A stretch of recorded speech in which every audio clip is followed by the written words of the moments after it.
Now let's take a look at flushing a vehicle's power steering system for the purpose of preventive maintenance.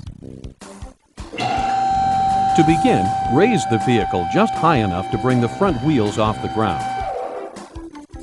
Next, disconnect the return line at the power steering pump and then install a plug on the return port. Now place the return hose into a suitable container. With the engine running, add fluid to the reservoir, while an assistant moves the steering wheel back and forth just short of the wheel stops. Continue this process until the fluid coming from the return line is clear. With the engine stopped, remove the plug from the return port and then reconnect the return line.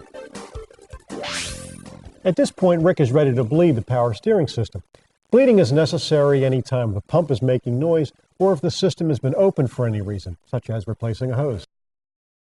With the engine off, have an assistant turn the steering wheel full left. Next, top off the reservoir with power steering fluid and leave the reservoir cap off. Now have your assistant turn the steering wheel lock to lock at least 20 times with the engine off, while you make sure that the fluid doesn't drop below the cold level or become excessively aerated.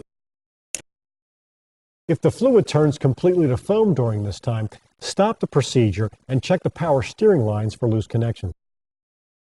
If the fittings are tight, remove the lines and check the condition of the O-ring seals. Once the fluid is free of air bubbles, have your assistant start the engine and center the steering wheel, while you recheck the fluid level and then replace the reservoir cap. Now, with the transmission in park, lower the vehicle to the ground and allow the engine to idle for approximately 2 minutes. Finally, turn the steering wheel in both directions, making sure that the system operates smoothly and without noise.